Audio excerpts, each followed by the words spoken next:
문제 받으셨죠? 이거 꼭 풀어보셔야 됩니다. 6문제인데 여기에서 물론 똑같이는 안 나오겠지만 한 문제는 최소한 출제될 겁니다. 오늘 처음으로 부동산 거래 전자계약 시스템에 대해서 출제된다라고 예고가 되어 있습니다. 꼭 풀어보시고, 여기에 있는 내용은 인터넷에 꼭 확인해 보고 싶으면 부동산 거래 전자계약 시스템이라고 치면 한국감정원에서 대행을 해서 운영하는 사이트가 있습니다. 거기에 자주 하는 질문에 다 나와 있는 내용들입니다. 자, 18번 문제부터 보겠습니다. 18번 문제.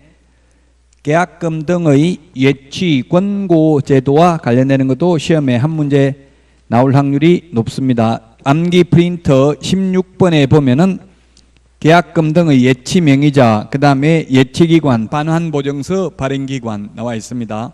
그리고 계약금 등이란 계약금뿐만 아니라 중도금, 잔금까지 포함한다고 했죠. 계약 성립될 때까지가 아니라 이행이 완료될 때까지 예치하도록 권고할 수 있다. 권고사항이다. 따르지 않아도 된다. 따라서 예치하지 않아도 처벌 규정은 없습니다. 그래서 18번의 답은 5번인데 이거는 암기를 해야 되겠죠. 우리 암기 프린트 16번에 있는 것처럼 예치 명의자는 7명입니다. 예치 명의자. 계공은 신체보전,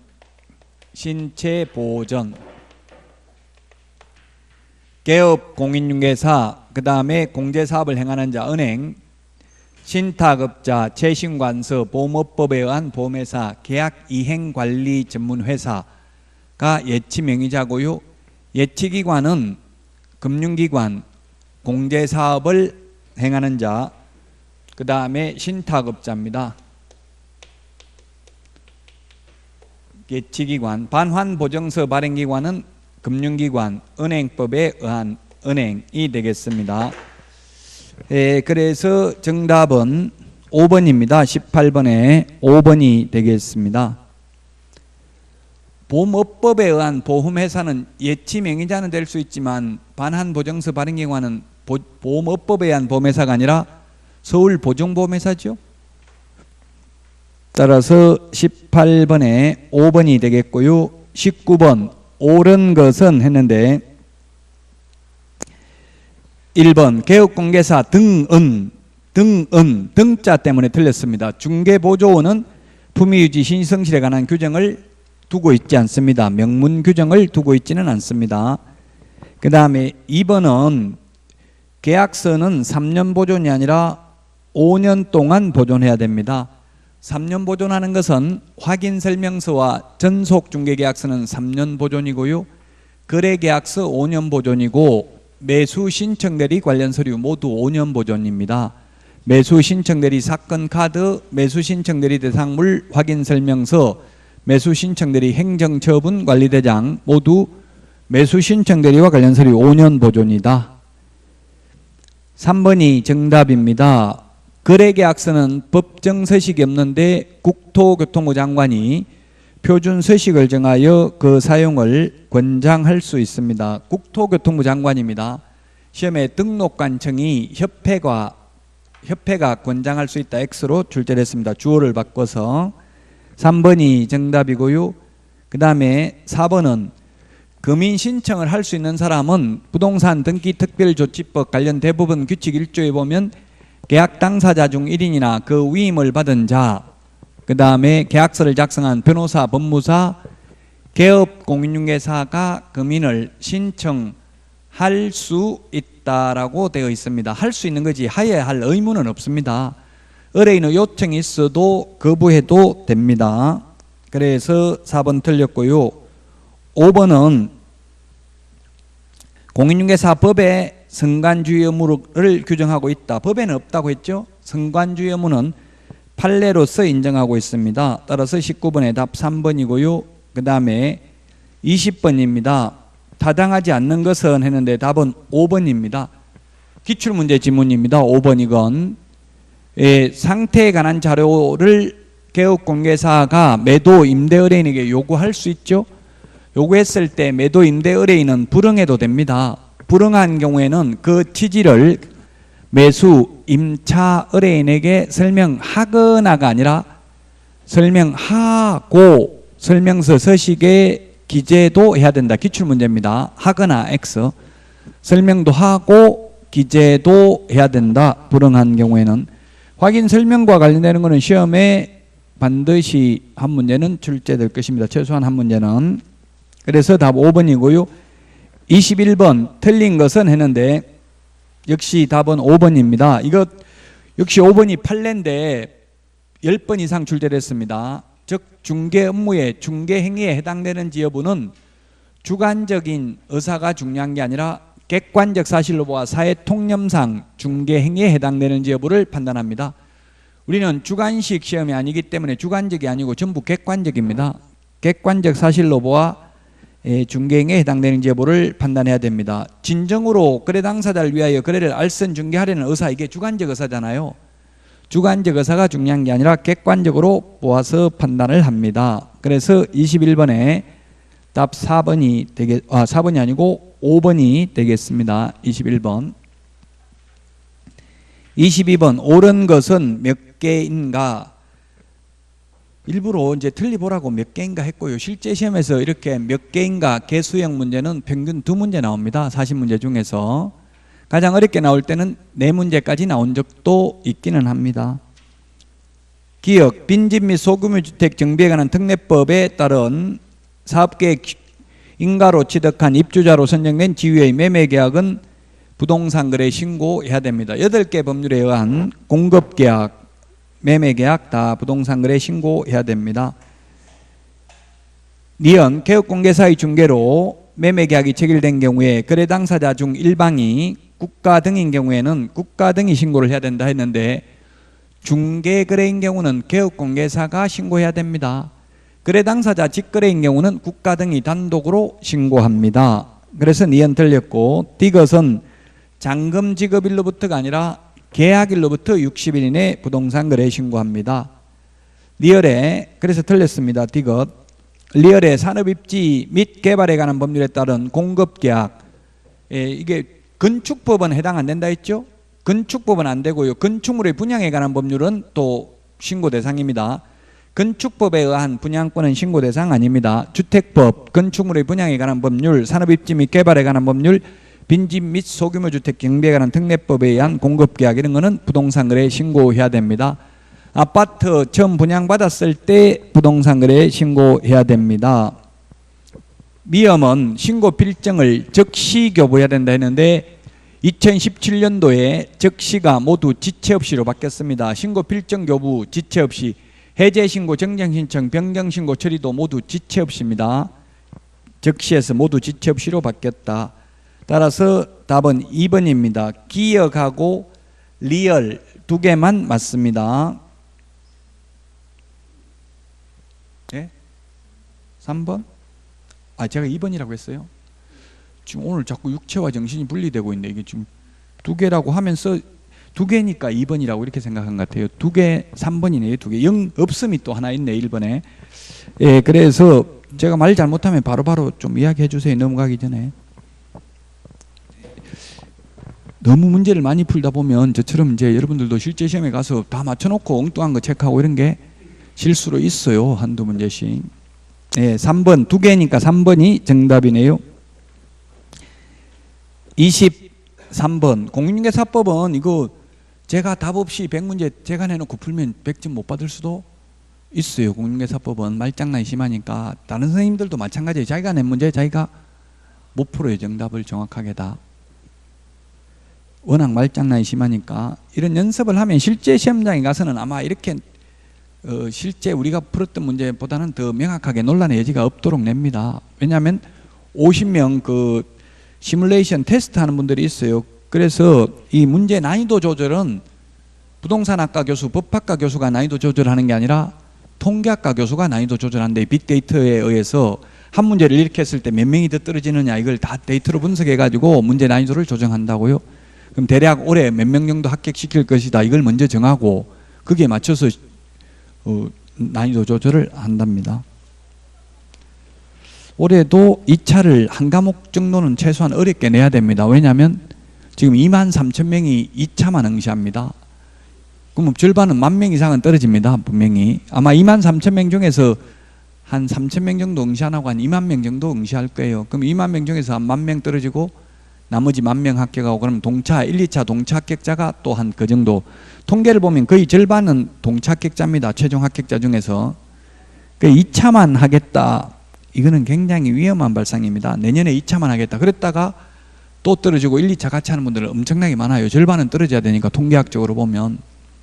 그래서 뭐 지금은 이미 1차만 한다고 맘먹은 분은 어쩔 수 없겠지만, 처음부터 1차만 하고 내년에 2차 한다. 이거는 2차 해가지고 절반은 떨어진다고요. 통계를 보면. 물론 2차만 하는데 처음부터 계속 학원 다닌 분들은 떨어지지 않죠. 이제 동영상 보는 분들은 참 어려워요. 이게 혼자서 고독한 싸움을 해야 돼. 이게 보통 힘든 게 아니에요. 인터넷만 보고 합격하는 거는. 그 인터넷만 보고 합격하신 분들은 합격은 하는 분들이 있지만 중개업을 잘하는 분들은 그렇게 많지 않더라고요. 성격이 이제 꼼꼼하고 하긴 한데, 이게 세상살이가 이게 더불어 살아가는 세상이기 때문에, 사회적 동물이기 때문에, 이게 현업에 나가면 현실하고 시험에서 배운 거하고 다른 게 굉장히 많아요. 그래서 현실에 나가서 모르는 게 있으면 미리 저한테 연락해서 물어보시고 하면 됩니다. 미리 물어보고. 전화번호 알려드릴까요? 나중에 보고 알려드리든지 하겠습니다. 22페이지가 아니라 22번, 지금 자꾸 말이 지금 헛나오는데 22번의 답 3번입니다. 23번입니다. 손해배상 책임. 손해배상 책임 시험에 반드시 출제되고 두 문제 정도 출제됩니다. 손해배상과 보정설정. 자, 1번은 고의 중대한 과실로, 중대한 X입니다. 하나여, 중대한 과실에 하나여, 이 말이 X죠. 경미한 과실도 손해배상해야 됩니다. 모든 고의, 모든 과실입니다. 우리 공인중개사 시험 중에서 중대한 과실은 딱 2번 나옵니다. 상가 건물임대차보호법 제10조에 고의 또는 중대한 과실로 임차물을 파손한 경우 계약갱신 요구를 거절할 수 있다. 민법의 착오로 인해서 법률행위 취소할 때 단 표의자에게 중대한 과실이 있는 경우에는 그러하지 아니하다. 2번밖에 안 나옵니다. 그래서 공인중개사법에는 중대한 과실 없습니다. 모든 과실이라고요. 경미한 과실도 중대한 과실에 하나여, 이 말이 틀렸다고요. 자, 2번 개업 공인중개사는 중개사무소 개설 등록 신청 시에 업무 보정을 설정하여야 한다. 등록 신청 시에 하는 게 아니라 우리 암기 프린트 56번에 있는데 등록 후 업무 개시 전 또는 등록 후 등록증 교부 전에 해야 됩니다. 등록 신청 시에 해야 된다. X라고요. 암기 프린트 56번에 동그라미 1번에 있다. 그 다음에 반드시 공제 가입해야 된다. 이건 X입니다. 보증보험, 공제, 공탁 3개 다 가입해도 되고 셋 중에 하나만 가입해도 되고 자유입니다. 모든 개업공개사는. 3번 특수법인은 1,000만 원 이상이다. X입니다. 지역농협만 1,000만 원 이상입니다. 지역농협을 뺀 나머지 특수법인은 규정이 없습니다. 규정이 없으면 일반 법인을 준용하여 2억 원 이상 가입을 해야 됩니다.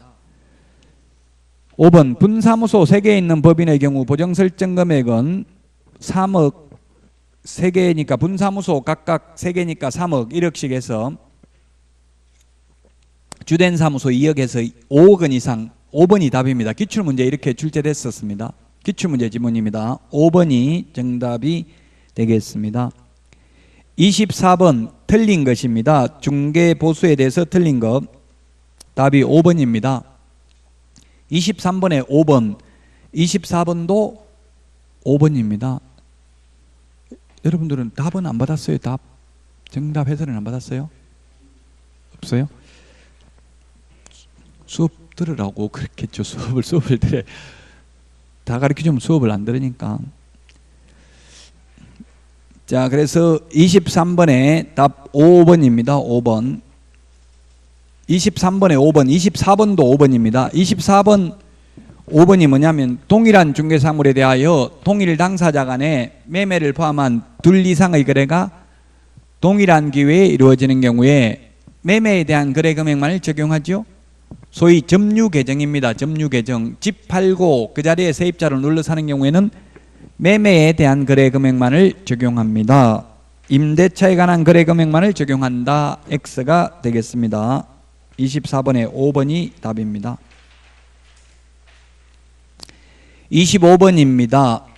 옳은 것은 했는데 기업 등록관청은 7일 이내 등록 처분 통지해야 된다. 맞습니다.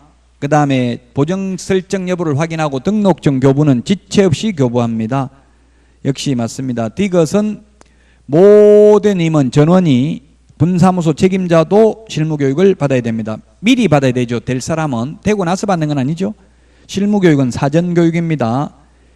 리얼은 틀렸습니다. 등록 신청 수수료는 국토교통부령이 아니라 지자체 조례입니다. 지자체 조례면 시군구 조례입니다. 등록은 시군구에 하니까. 그래서 리얼 틀렸습니다. 국토교통부령이 아니라 시군구 조례입니다. 우리 암기 프린터 수수료 52번에 동그라미 1번, 2번은 시도 조례, 3번부터 6번은 시군구 조례라고 말씀을 드렸습니다. 지자체 조례입니다. 그래서 리얼 틀렸고요. 미음은 중개사무소 개설 등록이 취소된 경우로서 법인인 개업공개사가 해산한 경우에는 그 법인인 대표자이 어떤 자가 등록 취소 처분을 받은 날부터 7일 이내 등록관청에 등록증을 반납해야 된다. 맞습니다. B업은 등록증 분실 훼손하면 재교부 신청만 하면 되지 과태료 받는 것은 없습니다. 자격증 분실에도 과태료 없죠? 재교부 받으면 됩니다. 수수료 내고. 답은 2번입니다. 자, 이게 대표자 이 어떤 자, 이게 뭐 시험에 그렇게 잘 출제되는 부분은 자주 출제되는 부분은 아니지만 우리 암기 프린트 51번에 동그라미 45번, 46, 47, 48번, 51번에 51번입니다. 자, 그냥 40 몇 번이라고 했어요? 45번, 45번인데 45번부터 48인데 자, 중개사무소 개설 등록증이 있고요. 중개사무소 개설 등록증이 있고 그 다음에 매수 신청 대리인 등록증이 있는데 비슷하니까 이걸 구분을 해야 된다 이 말이에요. 중개사무소 개설 등록증이 사망을 했을 때는 반납 규정이 없다. 반납 규정이 없다. 근데 매수 신청 대리인 등록증은 사망을 했을 때 세대를 같이 하는 자가 반납하라고 되어 있습니다. 세대 같이 하는 자가 반납을 해야 된다. 그 다음에 중개사무소 개설 등록증은 법인이 해산했을 때에는 대표자이 어떤 자, 대표자이 어떤 자. 근데 매수 신청 대리인 등록증은 해산을 하면 대표자 또는 임원이 어떤 자, 대표자 또는 임원이 어떤 자. 딱 60점만 받으려면 이거 안 해도 됩니다. 80점 이상 받으실 분은 해야 됩니다. 뭐 해마다 나오는 건 아니다 이 말이에요. 해마다 나오는 거는 60점 받도록 해주는 거는 해마다 나오니까 지금 비슷하면서 다른 거 이런 걸 구분해서 정리 안 하면 고득점이 힘들다는 이야기입니다.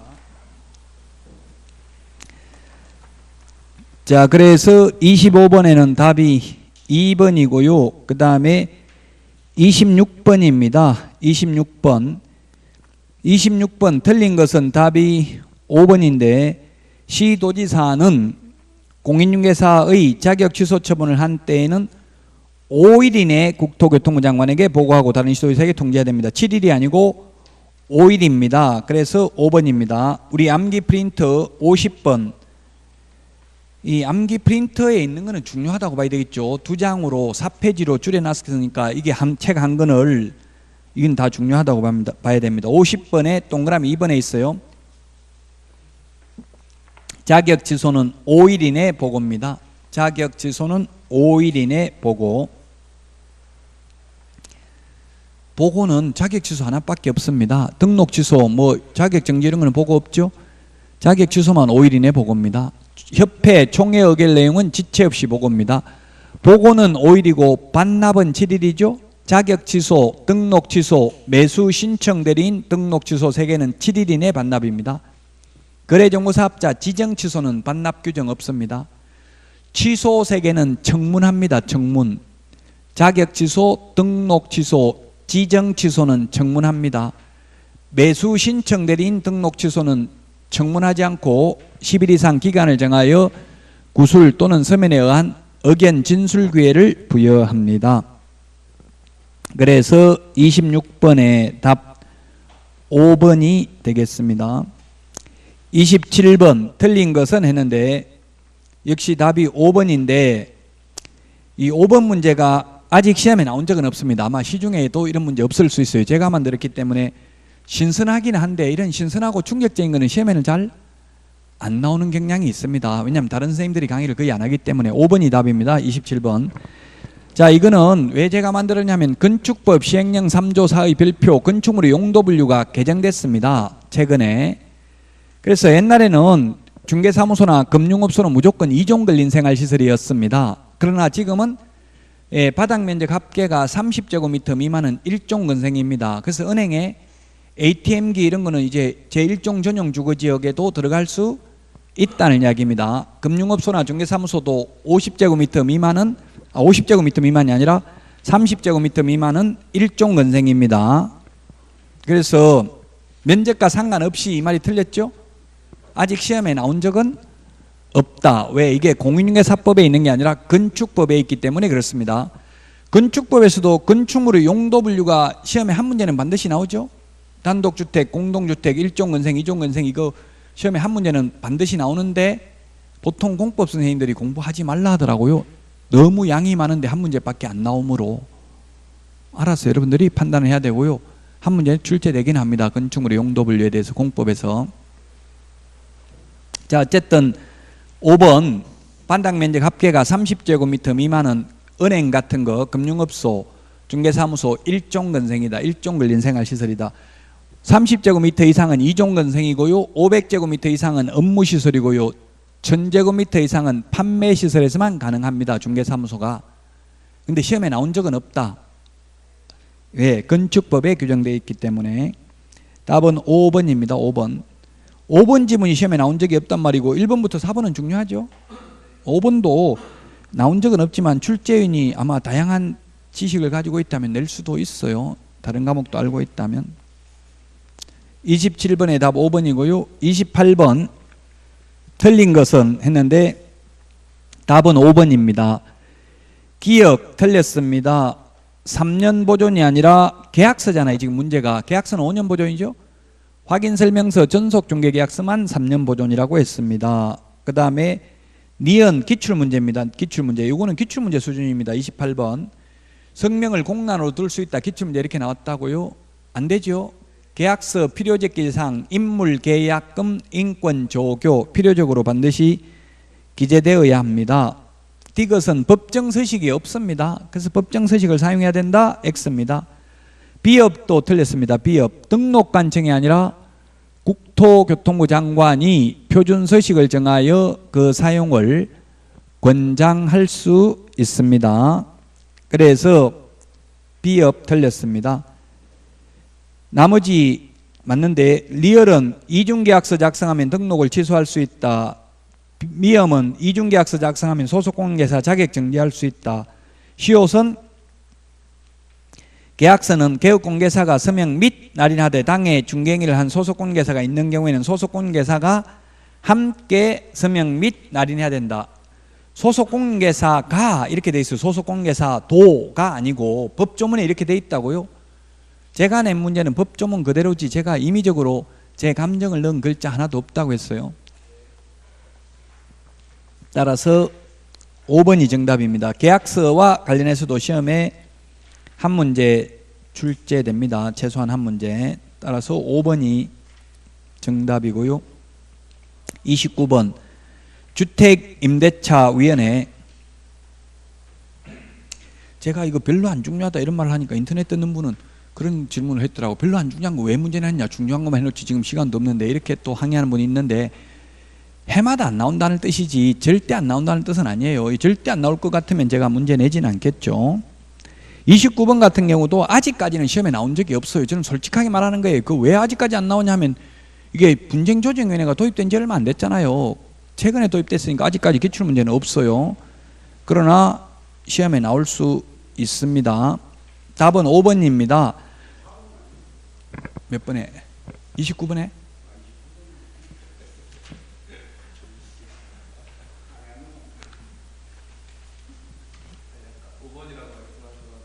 (5번이잖아) 그래. 28번에 5번이야. 28번 5번 기역, 니은, 디귿, 비읍. 틀린 거 4개, 맞는 거 해도 맞는 거 하면 3개네. 틀린 거 4개잖아요. 기역, 니은, 디귿, 비읍. 28번에 4개 5번이에요. 5번. 29번 틀린 것.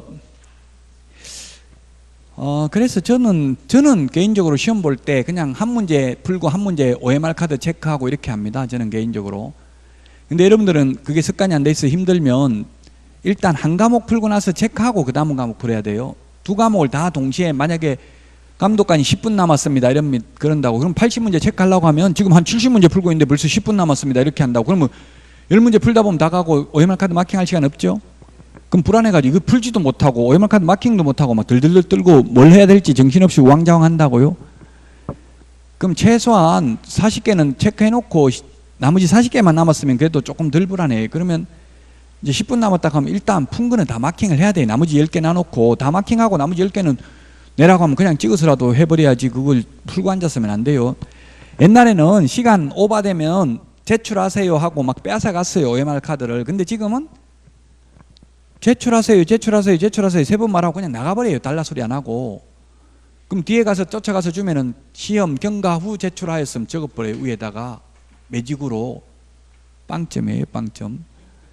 그러니까 모의고사 때는 여러분들이 안 내더라도 좀 그게 심하게 하기가 힘들잖아. 안면 받쳐가지고. 근데 실제 시험에는 그런 거 없어요. 그 시간 안배가 중요하다고요. 뭐 이거 100점 받아야 되는 시험이 아니잖아요. 60점만 받으면 되는데 그 시간 안배 못해가지고 2차만 하다 떨어지는 분을 많이 봤기 때문에 안타까워서 하는 말이에요.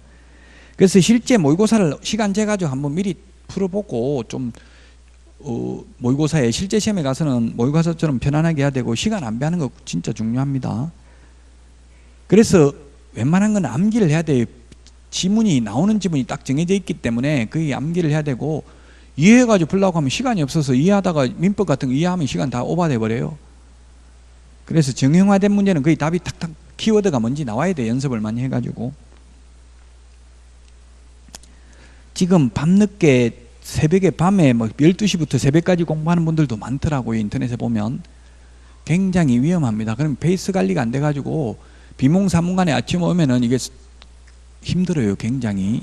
그날 컨디션이 굉장히 중요하니까 지금부터 이제 23일밖에 안 남았네요. 그러면 이제 가급적이면 10시 안에 자는 게 좋은데 이때까지 새벽 2시, 3시에 자다 10시 안에 자기가 쉽지 않죠. 조금씩 줄이는 연습을 해야 돼요. 저도 12시 넘어서 자보니까 그 다음날 비몽사몽간에 컨디션이 굉장히 안 좋더라고요. 좋은 호르몬이 밤 10시부터 새벽 2시 사이에 뭔가 나온다더라고요. 그러니까 2시 넘어서 자는 거는 최악이에요. 최악. 가급적이면 일찍 자야 됩니다. 뭐 직장에 있는 분들 일찍 자기 쉽지 않겠지만. 29번 답 5번인데요. 아직까지 이건 최근에 도입됐기 때문에 아직까지 시험에 나온 적이 없기 때문에 제가 간략하게 하고 넘어간다고요. 나올 수 있습니다. 최근에 도입됐으니까. 주택임대차 5번 분쟁조정위원회가 조정안을 작성한 경우에 그 조정안을 지체 없이 각 당사자에게 통지하여야 하며 조정안을 통지받은 당사자가 통지받은 날로부터 7일 이내에 수락의 거부 의사를 서면으로 표시하지 아니한 경우 조정을 수락한 것으로 본다. X입니다. 거부 의사가 아니라 수락 의사를 서면으로 표시하지 않는 경우 거부한 것으로 봅니다. 즉 가만히 있으면 거부한 것으로 봅니다. 그래서 5번이 답입니다. 가만히 있으면 수락을 거부하는 것으로 봅니다. 그래서 조정의 실효성이 별로 없어요. 실컷 조정 다 해놨는데 아무 말 안 하고 가만히 있으면 그냥 거부한 걸로 보니까 답이 29번에 5번입니다. 30번도 제가 좀 틀리라고 냈어요. 많이 틀려가지고 흥분들 많이 하시더라고요. 포상금 시험에 이런 게 세 문제, 세 번, 3년 출제됐다고 최근에 이렇게 계산하는 문제가 이런 패턴이 패턴을 익혀야 돼요. 자, 기역은 기소, 중지, 포상금 안 줍니다. 니은에 이중등록 포상금 지급 안 합니다. 포상금 지급은 무, 부, 양 3개입니다. 무등록, 부정한 방법으로 등록, 양도, 대여 3개라고요. 그래서 어떤 분이 또 인터넷에 질문 올렸더라고요. 이중으로 등록한 게 부정한 방법으로 등록한 거 아니냐. 어차피 이중으로 등록한 게 그럼 정당하게 한 거냐 이렇게 따지던데, 법조문에 보면 이중 등록 따로 있고 부정한 방법 등록 따로 있죠. 만약 이중 등록이 부정한 방법으로 등록한 거면 굳이 이중 등록 적을 필요가 없잖아요. 그냥 단순히 법조문 그대로 해석해야 돼요. 너무 깊이 생각해가지고 이중 등록했으니까 이거 부정한 방법으로 등록한 거지 이렇게까지 확대 해석을 하면 안 된다고요. 그래서 니은은 이중 등록 포상금 준다는 말 없습니다. 디귿 하나만 포상금 지급합니다. 무죄 판결 받아도 포상금 받죠. 2명 같이 가면 균등하게 배분입니다. 2건 이상이 접수되면 먼저 한 사람만 지급하죠. 같이 갔으니까 25만 원씩 받습니다. 디귿은. 리얼은 불기소 처분 포상금 못 받습니다. 불기소. 자, 우리 무죄 판결은 포상금 받습니다. 그럼 포상금 검사 손에 달려 있어요. 검사가 공소제기 기소해버리면 포상금 받는데 판사가 무죄 선고해도 포상금 받아요. 근데 검사가 불기소 처분 무혐의 결정하면 포상금 못 받아요. 그래서 지금 뉴스에 보면 법원 개혁해야 된다는 말은 안 나오는데 검찰 개혁해야 된다는 말들은 나오잖아요. 그 이유는 뭐겠어요? 법원은 아무런 힘이 없어요. 검사가 재판해달라는 것만 할 수 있잖아요. 근데 재판에 넘기고 안 넘기고 검사 손에 달려 있거든요. 어쨌든 그래서 포상금 지급도 검사 손에 달려 있어요. 검사가 불기소 처분 무혐의 결정 공소권 없음 하면은 포상금 못 받아요. 기소 중지해도 포상금 못 받아요. 다 검사가 하는 거예요. 근데 판사가 무죄 선고해도 포상금 받아요. 선고유예, 기소유예, 집행유예 다 포상금 받아요. 전부 포상금은. 결격사유는 기소유예, 선고유예는 결격사유는 아니라고 했죠. 답 1번입니다. 1번. 30번에 답 1번입니다. 이게 이런 문제가 3년 출제됐다고 3년 계산하는 문제 패턴이 이런 문제가. 자, 그 다음에 31번입니다. 31번 틀린 것은 했는데 답은 3번입니다. 3번. 허가구역 지정단 시 기준면적을 초과하는 토지나 허가구역 지정 후 해당 토지가 분할되어 기준면적 이하로 된 경우 분할 후 최초 거래에 한하여 기준면적 초과하는 계약하는 것으로 보고 허가를 받아야 됩니다. 예를 들면 주거지역은 180제곱미터 초과되면 허가받아야 되는데 200제곱미터가 있는데요. 200제곱미터가 있는데 이걸 100제곱미터씩 이렇게 허가구역 지정되고 나서 분필을 했습니다. 쪼개서 팔면 180제곱미터 이하니까 허가 안 받아도 되잖아요. 이거 분필 1번지, 1의 1번지 이렇게 돼 있으면 이거 처음에 한 번 거래할 때는 이 전체를 거래한 걸로 보고 허가 받아야 된다고요. 이것도 아직까지 공인중개사법에는 나오지 않았어요. 왜? 공인중개사법에는 2017년도에 도입됐기 때문에 이건 옛날 공법에서 나왔다고요. 2017년 이전에는 국토의계획 및 이용에 관한 법률이 있었죠. 옛날에 출제됐던 문제들입니다. 2017년 이후에 나온 적은 없고요. 이제 몇 년 안 됐으니까 아직. 답이 3번입니다. 3번. 기준 면적 일단 기억하십시오. 우리 암기 프린터 몇 번에 있나요? 그 기준 면적. 기준 면적이 허가받아야 되는 기준 면적이 몇 번에 있어요? 허가받아야 되는 기준 면적 32번에 있죠. 32번 암기 프린터 32번에 주거 18, 180제곱미터, 상노미 200, 066, 공업 660, 녹차 T100, 녹지 100제곱미터, 미식축구, 미간직은 없어졌죠. 90제곱미터, 기농한, 임백천, 기타 250, 농지 500, 임백천, 임야천 이 면적을 암기하시라고요. 일단은. 그래서 답은 3번이 되겠습니다. 32번 공인중개사 협회에 대해서 틀린 것은 했는데 협회는 우리 공인중개사법에서 중요도가 가장 낮은 파트가 협회와 공인중개사 제도입니다. 공부할 내용은 굉장히 많은데 시험에는 한 문제 나올까 말까예요. 그럼 상대적으로 중요도가 낮다는 이야기입니다. 협회와 공인중개사 제도. 그 이유는 공인중개사 제도는 시험 보는 분들은 여러분들 60점 이상 합격해야 된다 이런 걸 다 알고 왔기 때문에 변별력이 없고요.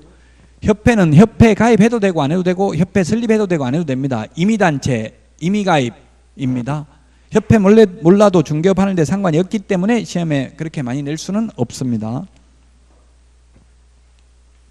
1번 운영위원회 둔다. 제가 위원회 비교하는 거 프린트 내드렸죠. 4개 위원회. 공인중개사 정책심의위원회, 공제운영위원회, 주택임대차위원회, 주택임대차 분쟁조정위원회 4개 비교하는 거 내드렸습니다. 상가건물임대차 분쟁조정위원회도 있는데 상가건물임대차 분쟁조정위원회는 주택임대차 분쟁조정위원회와 똑같습니다. 그래서 따로 비교하지는 않았습니다. 자, 그래서 공제운영위원회는 둔답니다. 근데 공인중개사 정책심의위원회는 둘 수 있다. 주택임대차위원회 둔다. 주택임대차 분쟁조정위원회는 대한법률구조공단 지부에는 둔다. 시도에는 둘 수 있다. 이런 걸 구분하시라고요. 2번 협회가 위반하면 무조건 500만 원 이하가 되렵니다. 협회가 위반하면 500만 원 이하가 되려 하나밖에 없습니다. 3번 19명 이내고요. 이 19명 중에는 협회 관계자가 3분의 1 미만이어야 합니다. 협회 회장이나 이사가 임원이. 4번이 답입니다. 협회 총회 의결 내용은 10일 이내가 아니라 지체 없이 보고입니다. 우리 암기 프린트 50번에 동그라미 1번에 있죠. 지체 없이 보고입니다. 지체 없이. 그래서 4번이 정답입니다. 5번 운영위원회는 위원장과 부위원장을 각각 일명두되 위원장, 부위원장은 위원 중에서 호선입니다. 공인중개사 정책심의위원회는 부위원장 제도가 없습니다. 그래서 위원장이 미리 지명한 위원이 직무를 대행합니다. 32번의 답 4번이고요. 33번 옳은 것은 답은 5번입니다. 1번은 허가권자는 시장, 군수, 구청장입니다. 시도의사가 아니고요. 허가구역 지정권자는 장관 또는 시도의사죠. 간평시험에도 나왔고요. 옛날 국토의 계획 및 이용에 관한 법률에도 출제됐습니다. 즉 허가구역 지정권자와 허가권자를 구분하라고요. 허가구역 지정권자는 장관 또는 시도의사, 허가권자는 시장, 군수, 구청장. 그래서 시도지사 X. 2번 지정 공고한 날부터 15일 후가 아니라 5일 후에 효력이 발생합니다. 3번은 유무상과 관계없이 X입니다. 소유권, 지상권에 관한 유상 계약이나 예약의 경우에만 허가를 받습니다. 그 다음에 4번은 민사집행법에 의한 경매, 압류부동산 공매, 국유재산 일반 경쟁입찰에 의해서 매각하는 경우 수용되는 경우 토지거래 허가 안 받는다 했잖아요. 앞에서도. 그래서 경매 허가 안 받습니다. 5번이 답입니다. 허가권자는 허가받은 목적대로 토지를 이용하지 아니한 자에 대해서는 이용 의무의 최초 이행명령이 있은 날부터 날을 기준으로 1년에 1회씩 이행명령이 이행될 때까지 반복하여 이행강제금을 부과한다. 맞습니다. 10% 범위 내에서죠. 10% 범위 내에서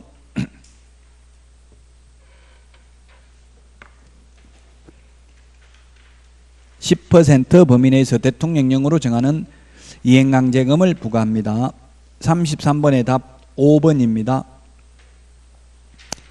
34번입니다. 34번 틀린 것은 했는데 답은 1번입니다. 1번이 아니고 34번에 2번입니다. 2번 10일이 아니고 15일입니다. 2번 34번에 2번인데요. 34번에 2번. 이것도 뭐 해마다 출제되는 건 아닙니다. 우리 암기 프린트 25번에 보면 등록관청이 다음 달 10일까지 이게 우리 암기 프린트 25번에도 있지만 또 1년을 한번 찾아볼까요? 암기 프린터 1년이 44번에 있나요? 1년이 몇 번에 있어요? 1년이 44번에 있네요. 44번에 44번 1년이 아니고 10일이네요. 10일이니까 40번에 동그라미 3, 4, 5번에 있습니다. 40번에 동그라미 암기 프린트 40번에 3, 4, 5번에 있습니다.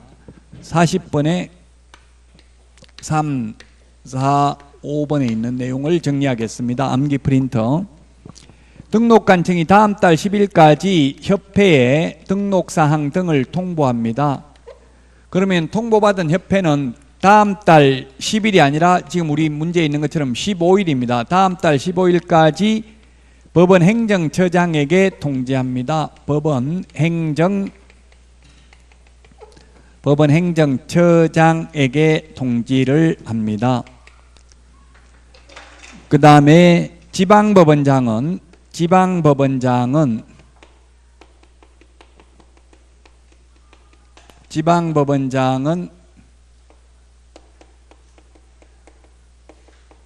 다음 달 10일까지 법원 행정처장에게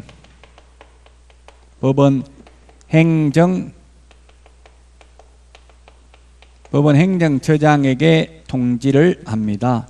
다음 달 10일까지 등록사항 등을. 그러면 법원 행정처장은 지금 여기를 잘못 적었네. 이게 법원 행정처장은 다음 달 15일까지 협회에 통지합니다. 협회 통지합니다.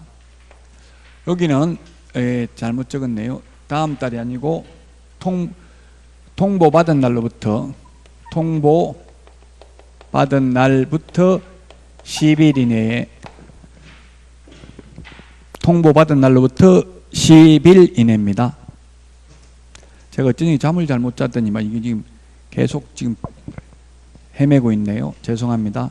여기에 통보받은 날로부터 10일 이내, 통보받은 날로부터 10일 이내죠. 그 지금 문제 이거는 요 부분 문제입니다. 15일. 그 34번에 2번이 법원 행정처장은 매월 매수 신청 대리인 등록, 행정처분 및 신고된 사항을 다음 달 15일까지 협회 통보해야 된다. 이 부분이죠. 15일인데 10일이라고 해서 2번이 틀렸습니다. 2번. 34번에 2번이 틀렸고, 지금 5번 같은 거는 여기에 지금 해놨었잖아요. 이거 반납하는 거는 여기 있죠. 반납하는 거는. 따라서 34번에 2번이 답이고요. 그 다음에 35번 원본 제출 또는 첨부해야 되는 경우는 몇 개인가. 원본. 기업 휴업 신고하는 경우 기업 니은 휴폐업 등록증 원본 반납해야 됩니다. 디귿에 등록인장 변경 신고서 제출하는 경우 등록증 원본에다가 변경인장 도장을 찍어야 돼요. 가져가야 되죠.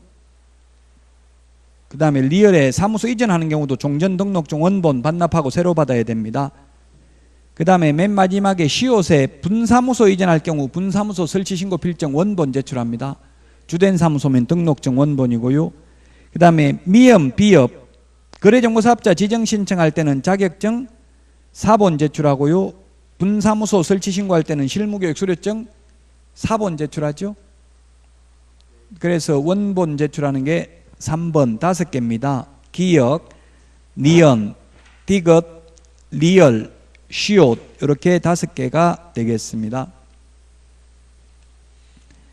그 다음에 36번 틀린 것은 했는데 답은 5번입니다. 중개보조원이 고의 또는 과실로 거래 당사자에게 손해를 입힌 경우 보조원을 고용한 개업공개사만이 손해배상 책임이 있고 중개보조원에게는 손해배상 책임이 없다. X죠. 직원이 잘못했으면, 즉 보조원이 잘못했으면 보조원에게는 책임이 당연히 있고 그를 고용한 개업공개사에게도 책임이 있는 거지 사장에게만 책임이 있고 직원은 책임이 없다. X죠. 직원이 잘못한 경우 반대로 사장인 개업공개사가 잘못했을 경우에는 개업공개사에게만 책임이 있습니다. 판례입니다. 이거는 5번이 그래서 틀린 정답입니다. 37번은 허가를 요하지 않는 기준면적 옳은 것은 했는데 답은 5번이죠. 5번. 주거 18, 상노미 200, 녹차 티백 100, 기농한 임백천, 농지 500, 기타 250. 그 다음에 임야천입니다. 답 5번이 되겠습니다. 자, 그 다음에 38번입니다. 선매제도 옳은 것은 했는데 답은 3번입니다. 1번 이용 목적대로 이용하고 있는 경우가 아니라 이용하고 있지 않는 경우입니다. 2번은 2월이 아니라 1월입니다. 토지거래 허가에 관련해서 1월이 5개입니다. 1월 5개. 불허가 처분을 받았을 때 매수 청구 1월 이내에, 이의신청 1월 이내에, 선매자 지정 통지 1월 이내에, 선매 협의 완료 조서 제출 1월 이내에, 선매 협의 완료 1월 이내에. 우리 암기 프린터 45번에 동그라미 4, 5, 6, 7, 8 있잖아요. 다만 30일은 우리 암기 프린터 35번에 동그라미 8번에 보면 농지법이나 그 토지거래 허가에서 이행강제금 부과에 대한 이의신청은 30일 이내입니다. 그래서 2번 틀렸고 3번은 선매자로 지정된 자는 지정일로부터 15일 이내에 매수가격 등 선매 조건을 기재한 서면을 토지 소유자에게 통지하여 선매 협의를 시작해야 됩니다. 3번이 정답입니다. 4번은 선매가격은 감정가격입니다. 불허가 처분을 받았을 때 매수가격은 공시지가죠. 불허가 처분받아서 매수 청구했을 때 매수가격은 공시지가, 선매가격은 감정가격입니다. 매입가격 X고요. 5번 선매협의가 이루어지지 아니한 때에는 토지거래계약에 관한 허가 신청에 대하여 불허가 처분을 해야 되는 게 아니라 허가 또는 불허가 처분을 해야 됩니다. 즉 선매협의가 불성립되는 것이 허가 또는 불허가에 영향을 미치지 않습니다. 선매는 먼저 사겠다는 뜻입니다. 38번의 답 3번이고요. 39번부터 쉬었다가 하겠습니다.